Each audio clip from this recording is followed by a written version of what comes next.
हम भाजपा को हराएंगे। आप सब नौजवान साथी हैं, पढ़े लिखे हैं, आप समझदार लोग हैं, इसलिए मैं ये कहने आया हूं कि एक एक वोट की अहमियत बहुत बड़ी है। इस बार आपको पता है कि जब सरकार बनने जा रही है तो बढ़ चढ़ के सरकार बनाने में हिस्सेदारी दिखाओ, आगे बढ़ो, कांग्रेस का झंडा पकड़ो और कांग्रेस पार्टी को यह एहसास दिलाओ कि सरकार तुम्हारे वोटों से बन रही है। फ्रेंड्स, और आप सब कैसे, उम्मीद करता हूँ आप सभी खैरियत से होंगे। फ्रेंड्स, आइए आज कोई मुशायरा नहीं सुनेंगे, इमरान प्रतापगढ़ी साहब का एक बहुत ही जबरदस्त स्पीच सुनेंगे, जो कि अभी चुनाव के दौरान मध्य प्रदेश में इमरान प्रतापगढ़ी साहब ने बहुत जबरदस्त स्पीच दिया है, बहुत जबरदस्त भाषण दिया है उन्होंने।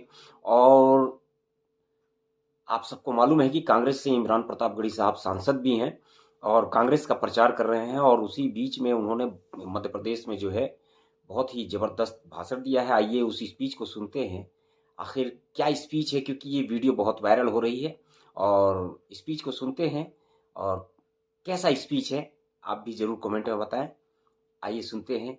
ये वीडियो हमने लिया है शायराना वर्ल्ड चैनल से, इस चैनल का, और इस वीडियो का लिंक हम अपने डिस्क्रिप्शन बॉक्स में दे देंगे। आप सभी से गुजारिश है आप इनके चैनल पर जाकर इन्हें भी सब्सक्राइब कर लें और अच्छी अच्छी वीडियो देखें। आइए सुनते हैं इमरान प्रतापगढ़ी साहब की स्पीच। जबलपुर वालों, एक लंबे अरसे के बाद आपके बीच में आया हूं।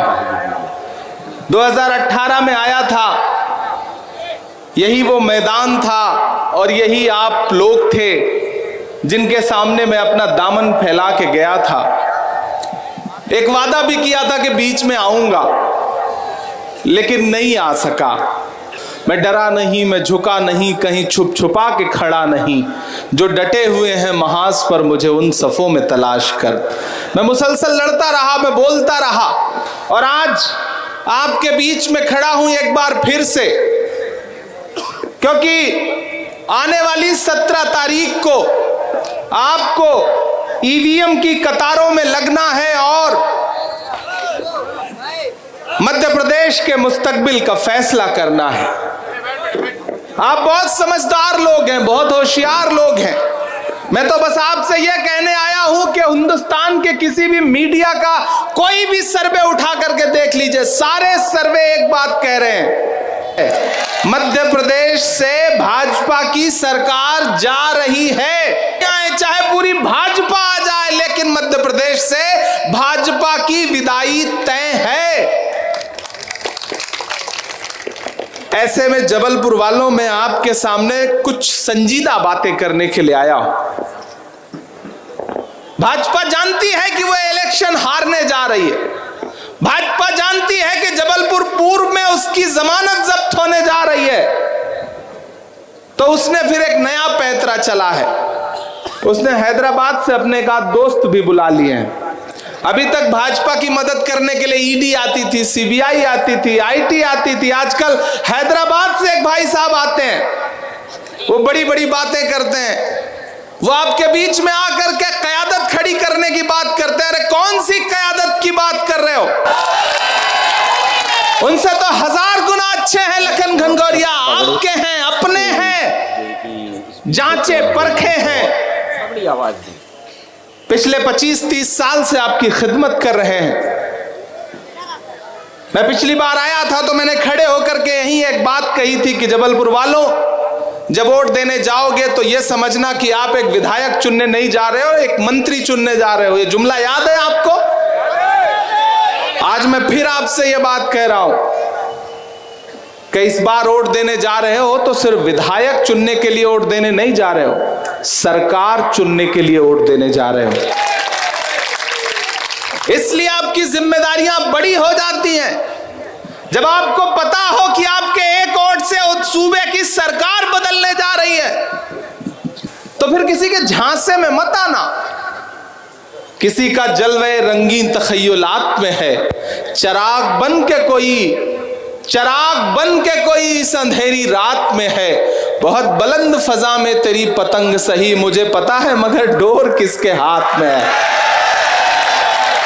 हमें पता है डोर किसके हाथ में है। मैं तेलंगाना से ही आ रहा हूं, इसलिए मुझे पता है कि डोर किसके हाथ में है। वो जबलपुर आकर के लखन घनघोरिया के खिलाफ कैंडिडेट उतारते हैं और कहते हैं कि हम भाजपा को हराएंगे। आप सब नौजवान साथी हैं, पढ़े लिखे हैं, आप समझदार लोग हैं, इसलिए मैं ये कहने आया हूं कि एक एक वोट की अहमियत बहुत बड़ी है। इस बार आपको पता है कि जब सरकार बनने जा रही है तो बढ़ चढ़ के सरकार बनाने में हिस्सेदारी दिखाओ, आगे बढ़ो, कांग्रेस का झंडा पकड़ो और कांग्रेस पार्टी को यह एहसास दिलाओ कि सरकार तुम्हारे वोटों से बन रही है, लखन घनघोरिया तुम्हारे वोटों से जीत रहे हैं। ये जो आए हैं बड़े बड़े मुकर्रिर यहां घूम घूम करके तकरीरें कर रहे हैं, वो सिर्फ आपको सब्जबाग दिखाएंगे, उससे ज्यादा कुछ नहीं। सरे मिंबर वो ख्वाबों के महल तामीर करते हैं, इलाजे गम नहीं करते, फकत तकरीर करते हैं। तकरीरों के अलावा कुछ भी नहीं है। इसलिए मैं आपसे कहने आया हूं। और मैंने सुना है कि एक कोई उनके प्रवक्ता यहां घूम रहे हैं, वो ये बता रहे हैं कि पूरी दुनिया में अगर कुछ हो सकता है तो सिर्फ हम ही कर सकते हैं। हमको भी बता रहे थे कि इमरान प्रतापगढ़ी जीते हैं तो हमारे वोट से जीते हैं। वो एक परिंदा होता है, वो जब रात में सोता है ना तो पैर ऊपर कर लेता है सोते वक्त। जानते हैं क्यों ऊपर कर लेता है? उसे लगता है कि जब आसमान गिरेगा तो हम अपने पैर से उसे रोक लेंगे। बिल्कुल वही हालत है। उन्हें लगता है कि दुनिया में जो कुछ हो रहा है बस वो अगर बोले ना तो दुनिया चले ही नहीं, हिंदुस्तान चले ही नहीं।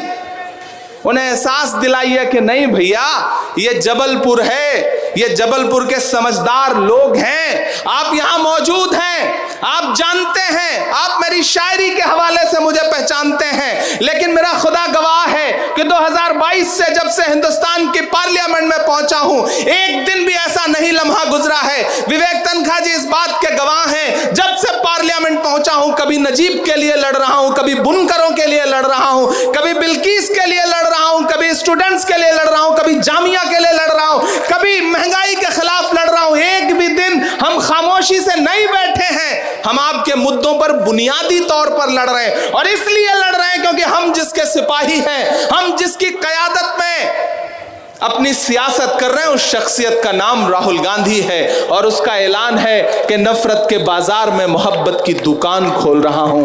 हम उस दुकान के खुलवाने के मददगार हैं। और मैं यहां खड़ा होकर के भारतीय जनता पार्टी को यह बताना चाहता हूं कि अभी कर्नाटक में मोहब्बत का बहुत बड़ा शोरूम खुला है, वो शोरूम मध्य प्रदेश में भी खुलने जा रहा है, वो शोरूम तेलंगाना में भी खुलने जा रहा है, वो शोरूम छत्तीसगढ़ में पहले से खुला है, फिर से रिपीट होने जा रहा है, वो शोरूम राजस्थान में पहले से खुला है, वो फिर से रिपीट होने जा रहा है। इन 4 राज्यों के चुनाव में भाजपा के लिए कुछ है नहीं। क्या कहने हैं भाई, क्या कहने हैं। जबरदस्त अंदाज में इमरान प्रतापगढ़ी साहब ने भाषण दिया है भाई। क्या स्पीच है इनकी भाई। मैं तो पहली बार ये इनकी स्पीच की वीडियो देख रहा हूँ। आपको ये स्पीच कैसा लगा, वीडियो कैसा लगा, आप कमेंट में ज़रूर बताएं। बाकी अगला वीडियो लाने तक के लिए हम आपसे विदा लेना चाहते हैं। अलविदा। अगला वीडियो जल्द लेकर आएंगे। हमारे चैनल को आप सब्सक्राइब कर लें।